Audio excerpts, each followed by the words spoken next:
아멘. 이 시간 좋으신 하나님의 은혜와 평강이 우리와 함께 하시기를 축원합니다. 우리의 마음을 하나님을 향해 활짝 여시고 주님께서 들려주시는 말씀 그 가운데 우리가 거할 수 있기를 바랍니다. 그리고 그 말씀이 우리 심령에 뿌리를 내리고 또 열매 맺는 시간 되기를, 열매 맺는 삶이 되기를 축원합니다. 여러분, 이 시간 잠시 물음 앞에 서보겠습니다. 하나님은 누구신가? 여러분, 하나님은 누구십니까? 여러분, 자비하신 분입니까? 혹은 무자비하실 때도 있습니까? 하나님은 어떤 분이실까요? 우리가 자비하시다고 하나님을 고백하는데 솔직히 말씀을 드리자면 우리는 의문을 가질 수밖에 없죠. 그 의문을 가질 때가 참 많죠. 그렇다면 하나님은 우리에게 무엇을 주시는가? 여러분, 사랑을 주십니까? 늘 사랑을 주십니까? 아니면 고난이나 고통을 주십니까? 그런데 그 고난과 고통을 주실 때 그것을 하나님의 사랑이라고 말할 수 있습니까? 혹은 하나님이 우리에게 사랑을 주시는데 그것이 사랑을 주신다고 생각할 때 정말 그것이 사랑이라고 말할 수 있습니까? 어떤 사람에게는 사랑을 주시지만 또 나에게는 고통을 주신다고 생각할 수도 있습니다. 반대로 저 사람에게는 고통을 주시지만 나는 별일 없이 나만은 택하셨기 때문에 나는 별일 없이 잘 살 거라고 또 사랑하신다고 이렇게 생각할 수 있습니다. 며칠 전 기독교 라디오 방송 CBS의 교회 가는 길이라는 프로그램이 있었는데 거기서 이런 기도문이 흘러나왔습니다. 꽃 같은 아이들의 서러운 죽음이 실려 나오는 모습을 볼 때마다 우리 가슴은 무너졌습니다. 주님, 차마 우리를 용서해달라고 기도할 수 없습니다. 이런 위험한 세상을 만들어 놓고도 반성할 줄 모르는 이들을 징계해 주십시오. 이웃의 고통에 둔감한 굳은 마음을 도려내 주시고 우는 이들과 함께 울고 웃는 이들과 함께 웃는 참 사랑으로 거듭나게 해주십시오 라고 하는 기도가 흘러나왔습니다. 누군가 가만히 이렇게 들었더니 청파교회를 담임하는 김기성 목사님의 기도문이었습니다. 김기성 목사님 제가 아주 잘 아는 분이거든요. 작은 아버지셔요. 그 기도문을 들으면서 하나님이 자비하시기만 하면 안 되는 이유가 있구나 이런 생각을 해봤습니다. 그리고 그 마지막에 거듭나게 해주십시오. 거듭나게 해주십시오. 하나님이 자비하시기만 하면 안 되는 이유는 무엇일까? 무엇입니까? 거듭나게 해주십시오. 이 기도가 저의 고백이 되었고 또 우리 모두의 고백이 되기를 바랍니다. 여러분, 한 주간의 삶을 생각해 보십시오. 나 자신의 모습을 생각해 보십시오. 하나님 앞에 나를 세워놓고 여러분 정말 하나님 앞에 나를 한번 비추어 보십시오. 여러분, 그 가운데 하나님 앞에 복을 바랄 수도 있고 지금 내가 어려운 문제가 있어서 힘든 문제가 있어서 풀리지 않는 문제가 있어서 하나님 앞에 원망할 수도 있고 하나님 앞에 부르짖을 수도 있고 하나님 앞에 불만을 이야기할 수도 있고 탄식할 수도 있습니다. 그런데 정말 우리가 하나님 앞에서 하나님, 우리가 구할 것이 무엇입니까? 하나님, 거듭나게 해주십시오. 이 모습이 우리에게 있어야 할 것 아니겠습니까? 주님의 보혈로 우리가 맞아야 할 징계와 채찍을 피하게 되었기 때문에 우리가 감사하다고 고백할 것이 아닙니다. 그것은 구원파에서도 그렇게 고백한다고 하죠. 우리를 거듭나게 해주십시오. 여기에 새 희망이 있고 감사가 있고 기쁨이 있는 것입니다. 여러분, 하나님은 누구십니까? 분명한 것은 하나님은 사랑이십니다. 우리가 그렇게 고백을 합니다. 그리고 우리는 믿어 의심치 않습니다. 우리에게 복을 주시되 참 복을 누리기를 바라십니다. 사실 때로는 하나님이 우리를 사랑하시는구나 라고 생각할 때, 나를 사랑하시는구나 라고 생각할 때 때로는 내가 그것을 세상적인 것과 착각해서 하나님이 주시는 사랑이 정말 사랑이 아니라 때로는 그것은 오히려 독이 될 수도 있다는 사실을 알아야 합니다. 그러니까 그것은 하나님이 주신 사랑이 아니라 세상이 준 것인 것을 하나님의 것으로 착각하고 여길 때가 있다고 하는 것이죠. 하나님을 믿는 것이란 무엇일까? 그것은 히브리서 기자가 분명하게 말합니다. 하나님이 계신 것과 그 사랑하는 자에게는 상을 주시는 이심을 믿어야 할 것이니라. 하나님께서 우리에게 주시는 상과 복과 은혜라고 하는 것이 무엇일까? 여러분, 예수님을 통한 새로운 약속이 있는데요. 그게 뭘까요? 예수님을 통해서 주신 새로운 약속. 그건 뭘까요? 신약입니다. 신약. 새로운 약속. 네. 율법을 통해서 주신 하나님의 약속은 뭡니까? 그게 구약이죠. 예수님을 통해서 우리에게 주신 하나님의 새로운 약속은, 이 신약은 복음입니다. 여러분, 근데 그 복음이라고 하는 것이 무엇인가 하면, 고난 뒤에는, 특별히 십자가의 고난 뒤에는 반드시 하나님의 영광과 부활의 이 승리의 기쁨이 있다라고 하는 것입니다. 여러분, 이게 약속입니다. 여러분, 우리는 약속을 믿어야 합니다. 자녀와의 관계에서 때로는 어렵고 힘들지만 참아라, 이겨내라, 인내해라, 견뎌라. 그러면 이거 해줄게 라고 자녀와 약속을 할 때가 있습니다. 그런데 자녀가 그 약속은 믿지 못하고 지금 고통스럽고 어렵고 힘들다고 그것을 포기해버리면 그 다음으로 나아가지 못하죠. 그런데 아빠를 믿고 아버지를 믿고 부모를 믿고 그것을 견뎌내고 그 명령에 충실하게 준행하고 그 십자가와 같은 것, 그 고난이라고 하는 것을 이겨낸 뒤에는 분명히 부모의 상이 있고 부모의 상급이 있다라고 하는 것입니다. 여러분, 하나님의 약속은 무엇입니까? 우리 고난이 있습니다. 어렵습니다. 때로는 사업이 잘 안 됩니다. 내 모든 것을 투자해가지고 일을 했는데 오히려 이게 실패와 낭망으로 우리가 돌아올 때도 있습니다. 그럼에도 불구하고 하나님은 낭망하거나 소망을 잃거나 혹은 하나님을 원망하지 않고 주님을 바라보기를 원하십니다. 그 고난이라고 하는 것을 통해서 내가 왜 희생해야 되고 내가 왜 헌신해야 되고 내가 왜 이 십자가를 져야 하는가, 이런 물음 속에서도 주님은 그 약속을 통해 주님을 온전히 바라보는 이에게는 결코 주님은 망하게 하시는 법 없이 승리하게 하실 줄로 믿으시기 바랍니다. 여러 차례 드렸던 그 민둥산 다람쥐 이야기가 있습니다. 민둥산 다람쥐는 참 어리석었지만, 그러나 그 자연은 그 민둥산의 그 다람쥐의 어리석음을 그대로 두지 않고 나중에 울창한 숲이 되게 하는 것 아닙니까?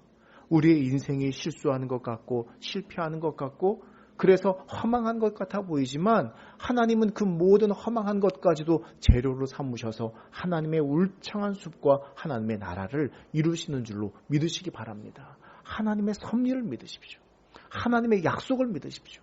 고난 뒤에 나타난 하나님의 영광을 여러분 믿으시기 바랍니다. 오늘 여러분 어려운 상황에 놓여 있습니까? 여러분의 어려운 삶들을 다 이렇게 저렇게 들어서 압니다. 어려움이 많다는 것을 압니다. 그러면 참 걱정이 되죠. 여러분만 걱정이 되는 게 아닙니다. 목회자도 걱정이 되고 염려하게 되고, 여러분이 또 여러분의 범사가, 여러분의 영혼이, 여러분의 가정이, 삶의 자리가 잘 돼야 목회자도 기쁘고 좋은 것인데, 여러분 하나님의 마음은 아닐까요? 하나님도 마찬가지죠. 여러분, 우리가 잘 돼야, 범사가 잘 되기를 하나님은 바라시죠. 그런데 그 가운데 어려움이 있어서, 고난이 있어서, 환난이 있다고 하더라도 여러분 거기에 지거나 낭망하지 마십시오. 그것을 이겨내서 하나님께 승리의 찬송들, 감사의 찬송들을 부를 수 있는 우리가 되기를 축원합니다. 여러분, 하나님을 온전히 믿는 수밖에 없어요. 여러분, 다른 수가 있습니까? 다른 방법이 있습니까? 귀신 들린 아들을 데리고 나온 아버지가 할 수 있거든 이 자녀를 고쳐달라고 말했습니다. 여러분, 할 수 있거든이 무슨 말이냐? 주님께서 묻죠. 다른 방도가 있을까요? 다른 방도가 있단 말입니까?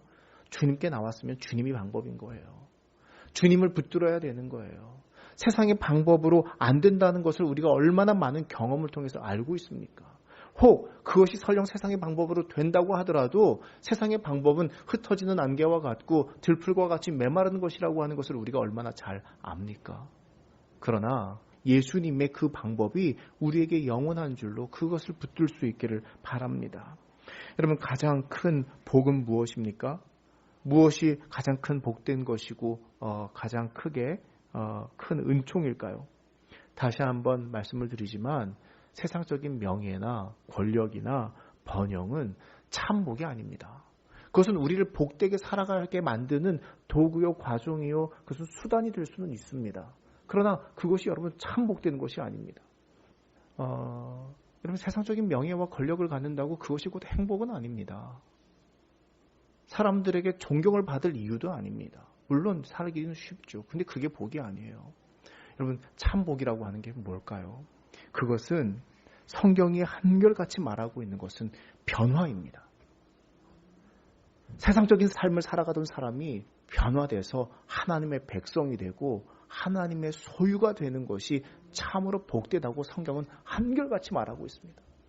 애굽에서 종살이하던 그 백성이 출애굽해서 벗어나와서 그래서 하나님의 백성이 되는 것, 여러분 이것도 변화입니다.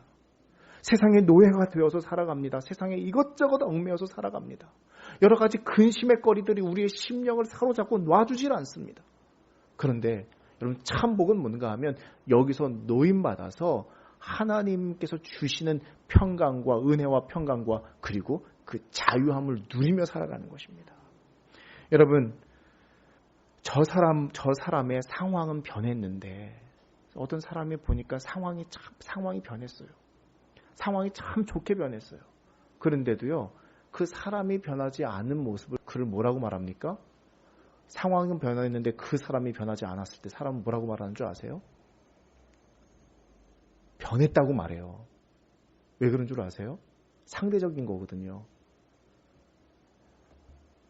상황이 바뀌어서 상황이 변화돼서 이 사람에게 좋은 것을 기대했는데 그 사람이 그 기대대로 하지 못하니까 역으로 그가 변한 것처럼 보이는 거예요. 바뀐 것처럼 보이는 거예요.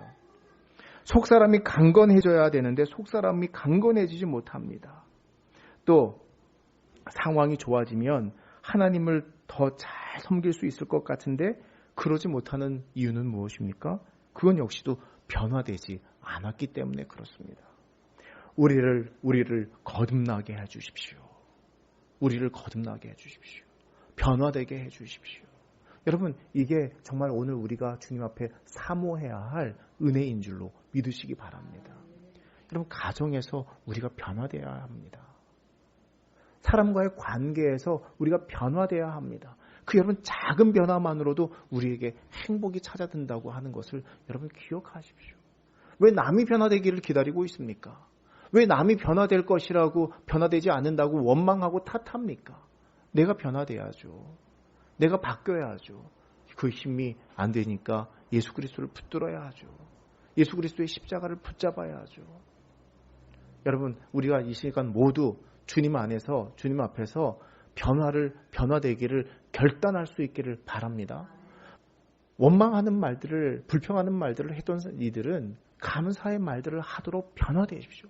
말과 행실부터 여러분 우리가 조금씩 변화되어 나가기를 원합니다. 그래서 오늘 말씀에서도 여러분 바로 2장 1절에 그러므로 모든 악독과 모든 기만과 외식과 시기와 모든 비방하는 말을 버리고 라고 말합니다. 여러분 이거 하나 버려도요 그 사람은 새로운 은혜가 시작됩니다. 여러분 사실 이 베드로 전서는요 기독교에 처음 발을 딛고서 주님과 함께 동행하는 삶을 살기로 결단한 새신자들 가운데 그 교육을 어느 정도 마치고 난 뒤에 무엇을 하죠? 세례를 받죠. 세례를 받을 때의 설교문이 바로 이 본문입니다. 그 세례 설교문이 바로 베드로 전서라고 말할 수 있어요. 그런데 세상적인 것들을 버리고 주님의 길을 따라가기로 결단하며 세례를 받는 이에게 처음으로 주시는 말씀이 뭔가 하면 그러므로 악독과 모든 기만과 외식과 시기와 모든 비방하는 말을 버리고 여러분 이게 우리 가슴에 울림이 되길 바랍니다. 우리의 가슴을 찌르는 말이 될지라도 그러나 이 말씀 앞에 우리가 순종할 수 있기를 바랍니다. 남을 비방했던 말들, 이웃과 함께 부러워했던 말들 이런 말들을 바꾸어서 또 아주 차갑게 쏴댔던 말들 이런 말들 바뀌어서 좀 살갑게 따뜻하게 말 한마디라도 좀 좋게 말할 수 있잖아요. 똑같은 것도요.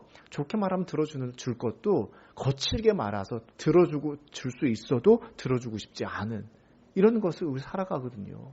그러니까 이 세상에 이 사회가 자꾸 강팍해지는 거잖아요.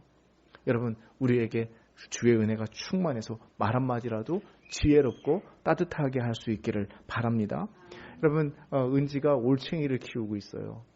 요즘 좀 염려스러운 일이 있습니다. 얘가요 꼬리가 어느 순간 잘리더니 조금씩 꼬리가 짧아지고 있어요.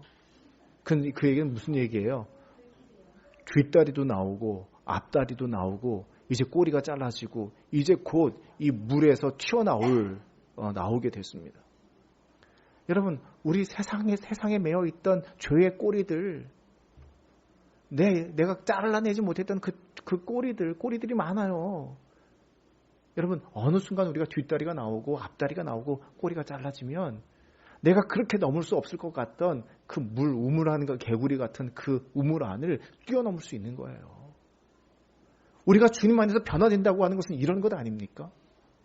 꼬리에 꼬리를 달고 살던, 죄의 꼬리를 달고 살던 올챙이 같던 우리들이 성령의 도움을 받아 변화되고 어느 순간 앞다리가 나오고 앞다리가 나와서 자유를 누리는 것 아니겠습니까? 그것도 생각해 봤어요. 뒷다리는 무엇일까? 앞다리는 무엇일까? 믿음이 있어야 되고요. 또 사랑이 있어야 돼요. 이 두 가지면 개구리가 될 수 있을 것 같습니다. 여러분 우리 모두가 은혜의 믿음의 개구리가 되기를 바랍니다. 이렇게 말하면 좀 그렇죠. 여러분 은혜, 믿음과 사랑이 있기를 바랍니다. 거친 말들도 비방하던 말들도 남을 험담하던 말들도 따뜻하게 마음에 품어서 하십시오. 내 마음에 거친 마음이 왜 안 듭니까? 마음에 안 드는 게 있죠. 그게 거칠게 나오죠. 그 누가 모릅니까? 사람들은 다 그렇게 합니다. 사람들도 다 그렇게 합니다.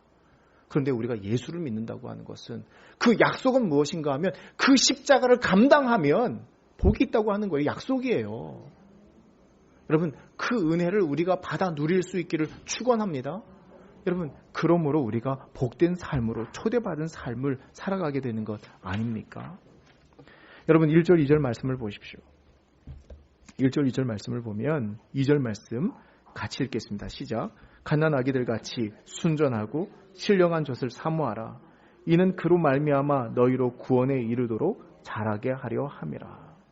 아멘. 여러분 신령한 젖을 사모하라고 말합니다. 그리고 이는 그로 말미암아 너희로 구원에 이르도록 자라게 하려 함이라. 구원에 이르는 믿음, 그 믿음으로 우리가 그 믿음에까지 우리가 변화되었는데 여러분 한 가지 그것을 일으킬 수 있는 원동력은 무언가 하면 여러분 순전하고 신령한 젖을 사모하라고 하는 것입니다. 내가 하려고 하니까 어려워요.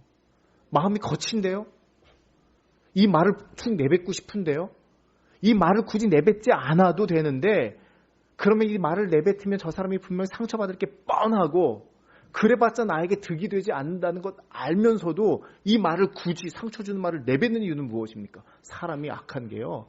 그 사람이 상처받은 것을 후회할지라도 상처받은 것을 확인하고 나서야 마음이 풀리는 심정 때문에 그래요. 그 얘기 안 해도 되는데 그래봤자 나에게 떡이 떨어집니까? 뭐가 떨어집니까? 내 마음 후련하는 것밖에 더 있습니까? 그런데 정말 후련하면 될 텐데 왠지 찜찜하잖아요. 왜 그래요? 여러분 은혜가 없어서 그래요. 여러분 이 시간 그러나 하나님은 우리에게 은혜 주시기를 원하는 줄로 믿으시기 바랍니다. 순전하고 신령한 젖을 사모하라 라고 말합니다. 여러분 그런데 아십니까? 이 당연한 영적인 말씀이죠. 당연한 말씀이죠. 그런데 신령한 젖을 사모하라 이 말에 회의를 품고 있던 사람이 있었다는 것 아십니까? 너무나 당연한 말씀인데 신령한 젖을 사모하라 당연하잖아요. 그러므로 우리의 영혼이 자라는 것이고 우리가 은혜를 받는 것이고 신령한 젖을 사모해야 하는데 이것에 대해서 회의를 품고 있던 사람이 있습니다. 바울은 고린도에 보낸 편지에서 이렇게 말합니다. 내가 너희를 저주로 먹이고 밥으로 아니하였노니 이는 너희가 감당하지 못하였음이거니와 지금도 못하리라. 지금도 못하리라 말합니다. 신령한 젖으로 먹였는데 무슨 말입니까? 이제는 단단한 것도 먹을 수 있을 정도로 그 영혼이 자라고 믿음이 자라고 그래서 단단한 것까지도 단단한 것은 뭡니까? 늘 칭찬하는 말들, 늘 은혜로운 말들 이런 말들만 단말씀들만 삼키는 것이 아니라 때로는 쓴 말씀도 삼키면서 그 말씀이 나를 찌르는 채찍과 같고 또 내 심령을 찌르고 내 골수를 쪼개고 그래서 변화시킬 수 있는 그 말씀들 단단한 말씀들 이 말씀들은 피하고 먹지 않게 되었다고 하는 것입니다. 히브리서 기자 역시 말합니다. 때가 오래되었으므로 너희가 마땅히 선생이 되었어야 할 터인데 너희가 다시 하나님의 말씀의 초보에 대하여 누구에겐가 가르침을 받는 처지가 되었으니 단단한 음식은 못 먹고 젖이나 먹어야 할 자가 되었도다. 이렇게 말합니다. 신령한 젖을 사모하라고 했는데 젖밖에 먹지 못했다. 이렇게 말하고 있는 것이죠. 마땅히 신앙이 성숙해야 합니다. 그런데 그러지 못했다고 하는 것입니다. 여러분, 젖만 먹는 것이 아니라 단단한 음식을 먹을 수 있어야 돼요.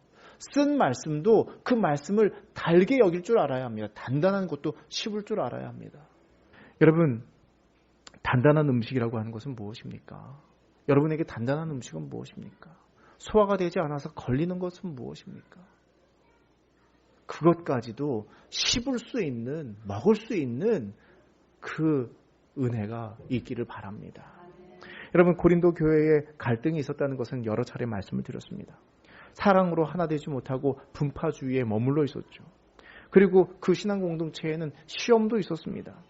어디에나 누구에게나 마찬가지입니다. 이런저런 신앙의 위기를 만납니다. 하지만 이겨내고 승리해야 합니다. 사람이 감당할 시험밖에는 당한 것이 없나니 오직 하나님은 미쁘사 너희가 감당할 시험을 허락지 아니하시고 시험 당할 즈음에 또한 피할 길을 내사 능히 너희로 감당하게 하시느니라 말씀하고 있습니다. 여러분, 우리가 감당하지 못할 일을 주님께서 주시지 않으셔요. 감당할 수 있기 때문에 그것을 씹을 수 있기 때문에 삼킬 수 있기 때문에 소화시킬 수 있기 때문에 주시는 거예요. 그런데 여러분, 그거 뱉어버리면 여러분 어떻게 그게 뼈가 되고 살이 되겠습니까? 또 세상살이라고 하는 인생을 만나서 우리의 삶의 방식이 바뀌지 못합니다. 주님은 먼저 그 나라와 의를 구하라고 말씀하셨죠. 그리하면 이 모든 것을 너희에게 더하시리라 약속하십니다. 그러나 여전히 의심하고 염려하고 갈등합니다. 그러나 여러분, 성경의 말씀을 들어보십시오.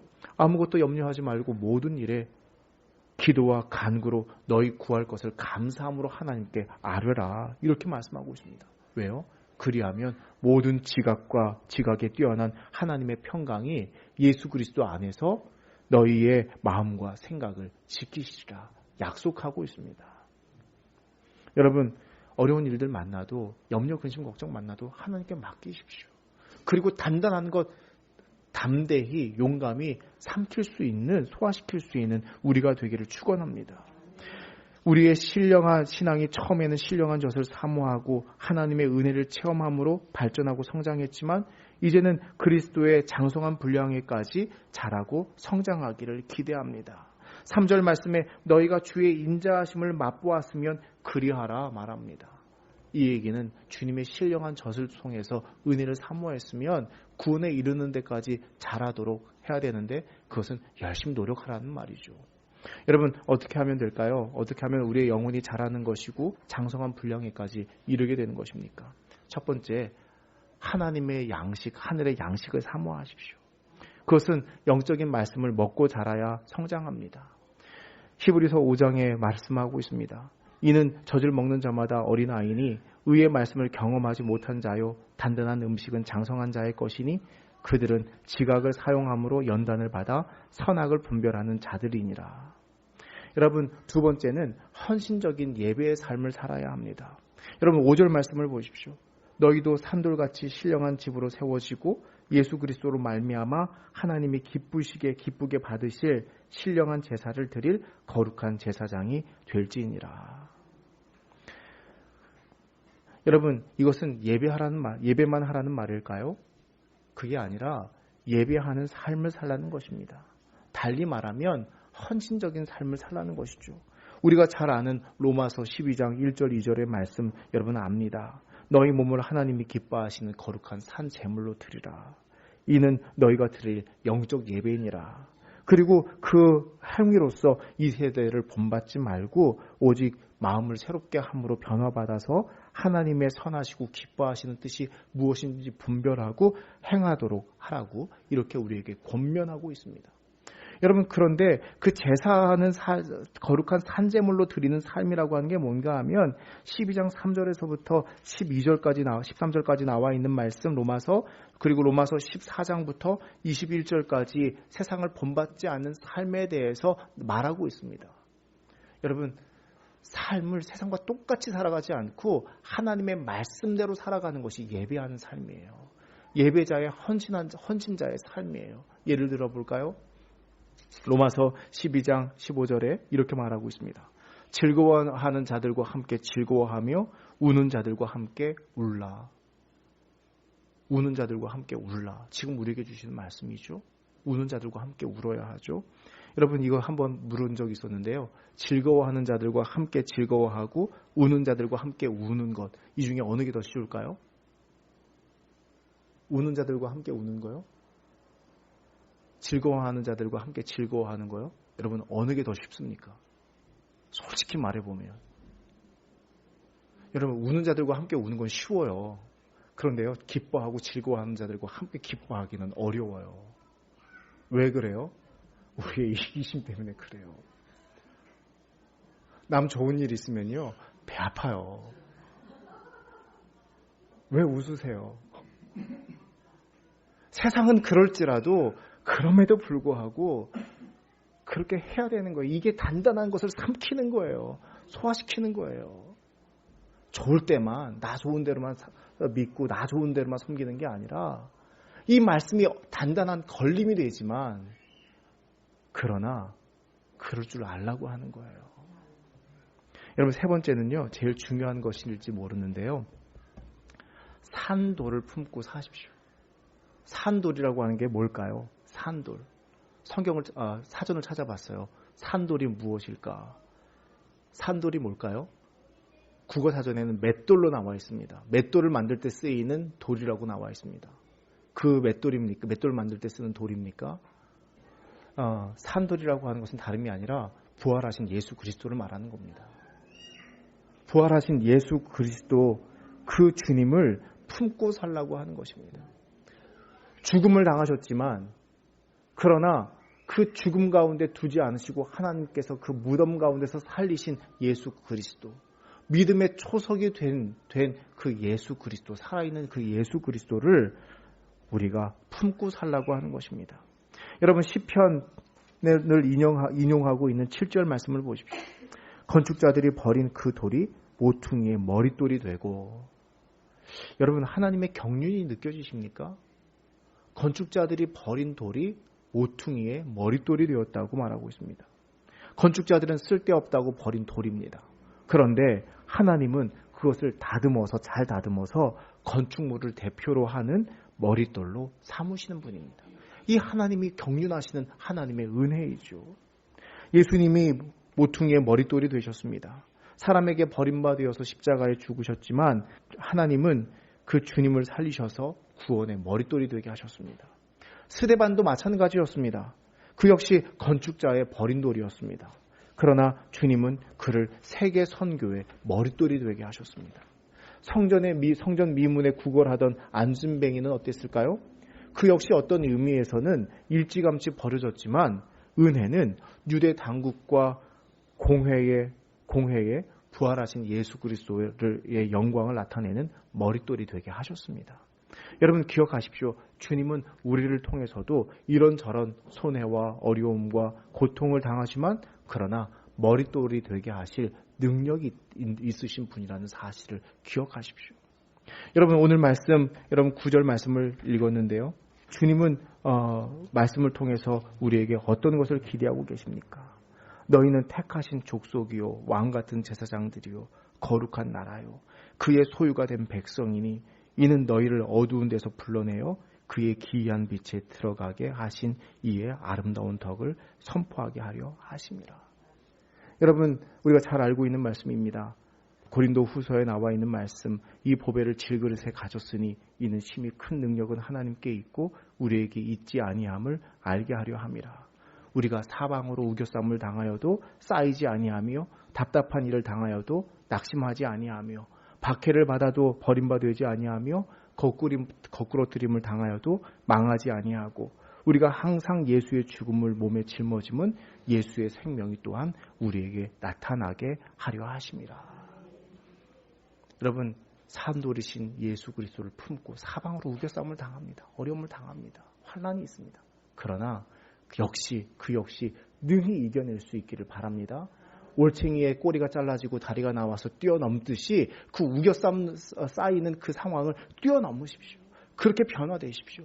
여러분, 거룩한 제사장이 되고 택하신 족속이 되고 거룩한 나라가 되고 이만큼 우리가 성장하고 변화되어서 이 세상에 나가서 정말 좋은 그리스도인, 향기나는 그리스도인, 그리스도의 편지라고 말할 수 있는 신앙인들이 다들 되시기를 주님의 이름으로 축원합니다.